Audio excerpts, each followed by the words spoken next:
오늘 그 레위 지파를 위한 유업이죠. 그 12지파들 가운데 각 지파들 사이에 골고루 이 레위 지파 사람들이 함께 섞여 살게 되어지게 된 것을 보게 됩니다.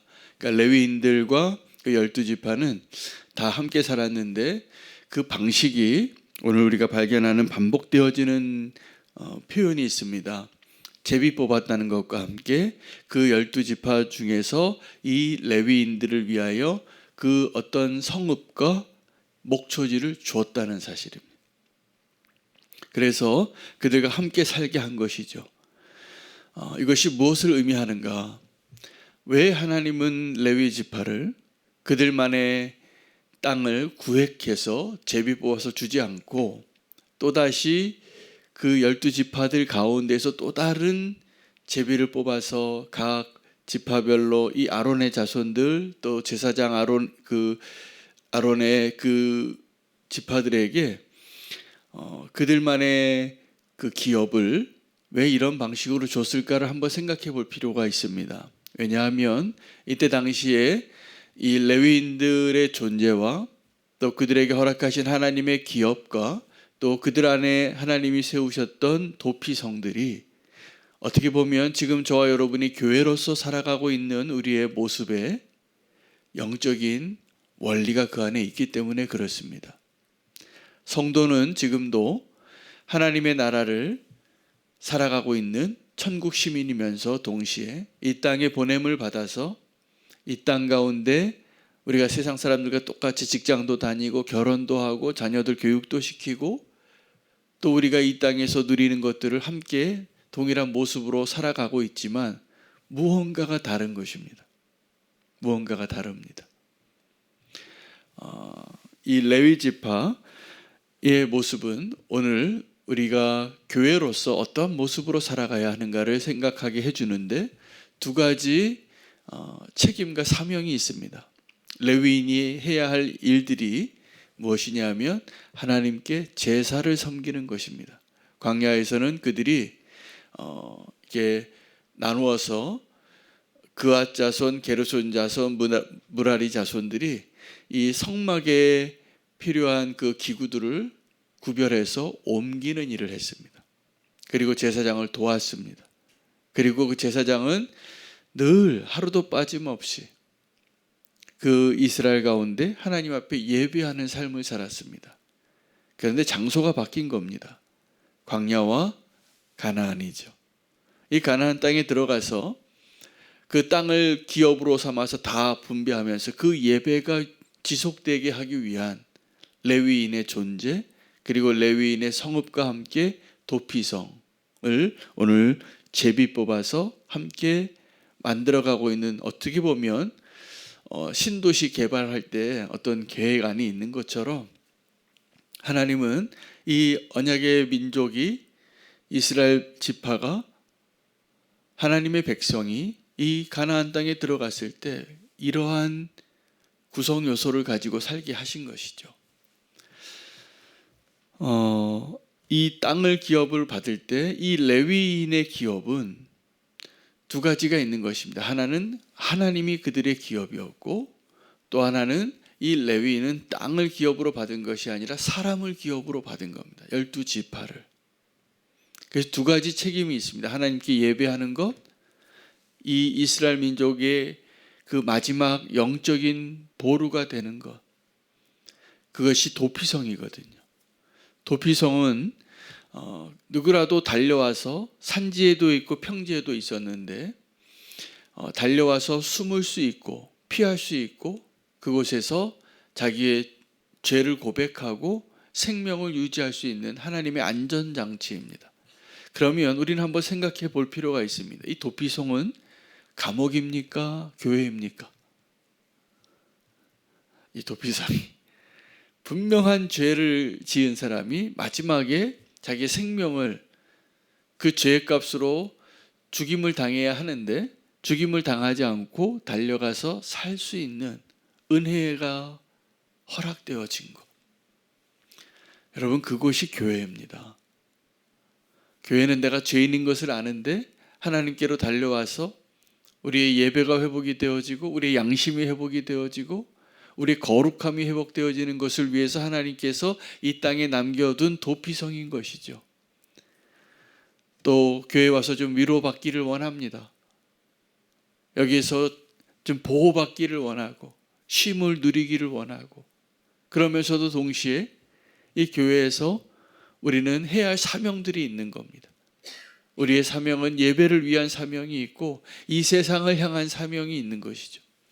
이 세상에 나아가서 우리가 빛의 사명을 감당하고 소금의 역할을 감당하고 복음을 전하고 전도하고 선교하고 구제하고 함께 우리가 이 교회를 세워가는, 서로 사랑하며 하나가 되어지는 것, 또 우리의 예배가 회복이 되어져서 늘 영감 있는 예배, 우리 목숨 거는 예배가 이곳에서 드려져야 합니다. 그래서 이곳에서 우리의 양심이 회복이 되어지고 우리 영혼이 회복이 되어지고 우리 삶이 회복이 되어져서 그 힘으로 이제 세상에 나가서 가정도 꾸리고 직장도 다니고 친구도 사귀고 또 이 세상에 공헌할 수 있는 소중한 아주 유익한 사람이 되어지는 것, 이것이 우리가 해야 할 일입니다. 그러므로 우리가 이 시대의 레위인으로서 또 우리가 도피성과 같이 이 세상의 마지막 등불처럼 이 영적인 마지막 방파제가 되어서, 여러분, 우리가 양심을 지켜야 합니다. 우리가 양심을 지켜야 해요. 그리고 우리가 거룩함을 지켜야 돼요. 이 세상이 아무리 타락해도 우리가 그 영적인 방파제가 되어서 존재하고만 있어도 그 땅에 소망이 있다니까요.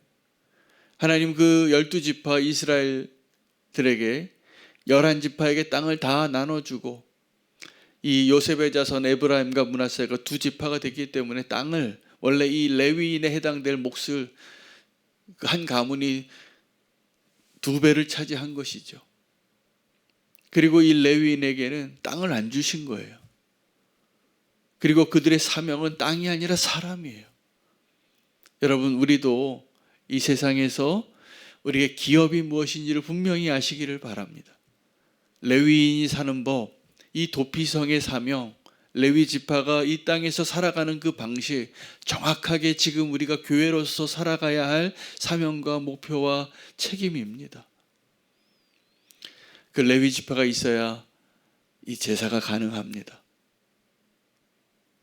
이 레위 지파가 사라지는 것은, 어제도 그 이야기를 나눴지만, 레위 지파가 타락했거나 이스라엘 지파의 예배가 무너진 거예요. 하나님은 이 이스라엘 공동체가 우리 교회 안에서도 그렇게 이루어지고 또 이 세상 안에서 이 가나안 땅에 들어간, 세상에 들어간 이 풍요와 또 힘과 이 우상 숭배가 가득한 땅에 들어가서 악한 것은 물리치고 우리가 그 선한 사명을 감당하는 존재로서 그 땅에 하나님의 나라가 바뀌어져서 그 주인이 바뀌는 것, 이것이 정확하게 이 교회가 이 세상에서 해야 할 일들인 것입니다. 죄인들을 위해서 필요한 것이, 사람들은, 하나님을 알지 못하는 사람들은 감옥일 겁니다. 그 죄인들을 격리하는 거죠. 그리고 거기서 좀 교육도 다시 시키고 또 죄값을 다 치르면 나와서 또 살 수 있게도 하는 것이죠. 교화하는 것이죠. 그런데 이 죄인들을 다루는 또 하나의 장소가 교회예요. 어쩌면 목적이 똑같습니다. 그러나 하나는 이 세상 사람들에 의해서, 그러나 하나님의 은혜의 방식은 이 도피성이 교도소처럼 보이는 게 아니라 교회처럼 보여야 돼요.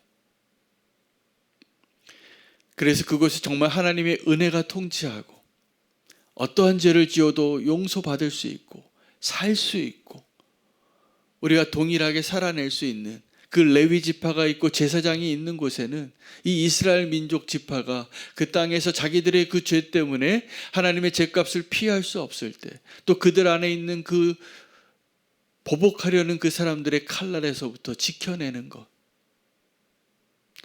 이것이 우리가 살아야 할 이유이죠. 그러려면 우리가 다시 원론적으로 생각해 봐야 합니다. 우리 교회 안에는 정말 은혜가 흐르는가? 우리는 정말 은혜가 통치되어지는 곳에 살고 있는가? 그것을 위해서 나는 무엇을 해야 하는가? 무엇을 깨달아야 하는가? 우리의 사명을 깨달아야 하고요. 우리가 얼마나 은혜를 입은 자인가를 깨달아야 합니다. 오늘 주님께서 이 영적인 파수꾼으로 레위 지파를 그들에게 심으신 것과 같이 이렇게 설계하신 거예요. 너희는 이 자리에 살라. 그것을 어떻게 알 수 있냐면 그들이 제비를 뽑았거든. 여러분, 제비를 뽑았다는 것은 이 땅을 기업으로 받을 때도 그렇고 이 레위 지파가 그 12지파들 사이에 들어가서 그들이 살아야 할 땅을 이 표현에 의하면 그 각 지파가 내어준 것 같지만 하나님이 그들에게 계획하신 대로 심으시고 그 사명을 감당하라고 명령하시는 것입니다. 오늘 본문을 통하여서 우리가 한 가지 사명을 감당하면 좋겠습니다. 그것은 하나님이 기뻐하시는 교회를 회복하고 세워가는 겁니다. 여러분, 우리 교회를 잘 지키시면 좋겠어요. 그리고 이 교회를 통해서 이 건강한 교회가 하나라도 더 있어야 되는데 교회에 참 아픈 소식이 참 많이 들립니다. 목회자의 아픈 소식도 들리고 교회 공동체의 아픈 소식도 들리고 성도들의 삶의 수준에 대한 아픈 소식도 들리죠. 그런데 그럼에도 불구하고 이 교회를 이 도피성을 계획하고 제비 뽑아 허락하신 것처럼 이 연약한 교회를 통해서 하나님은 이 세상을 지키시고 계시고 이 땅 가운데 하나님의 나라를 회복시키시고 확장시키고 계심을 믿으시기 바랍니다. 우리가 그 교회입니다. 교회입니다. 그래서 이 교회의 본질은 건물이 아니라 사람이고 우리 안에 거주하시는 성령님, 우리 안에 통치하시는 그 성령님이 보여지고 드러나고 향기가 나고 능력이 드러나는 것을 살아내는 것. 그러므로 우리는 모두가 다 주님과 동행하면서 우리 안에 성령님께서 어떻게 역사하시는가를 우리가 경험하고 그리고 그걸 보여줘야 돼요. 흥분됩니다. 저는 주님께서 우리 가운데 역사하셔서 드러나는 것을 상상만 해도. 이것은 우리가 아무리 애써도 할 수 없는 일이에요. 능으로도 힘으로도 못하는데 오직 나의 영으로 하리라. 스가랴의 말씀처럼 오늘 이 시대에 우리가 세상에 심겨지고 보냄받고 제비 뽑아서 우리에게 맡겨주신 그 사명을 오롯이 잘 감당하는 교회가 될 수 있도록 결단하는 시간 되시기를 축복합니다. 함께 그 교회를 기쁨으로 세워가는 저와 여러분 되시기를 축복합니다. 오늘 그 말씀 붙잡고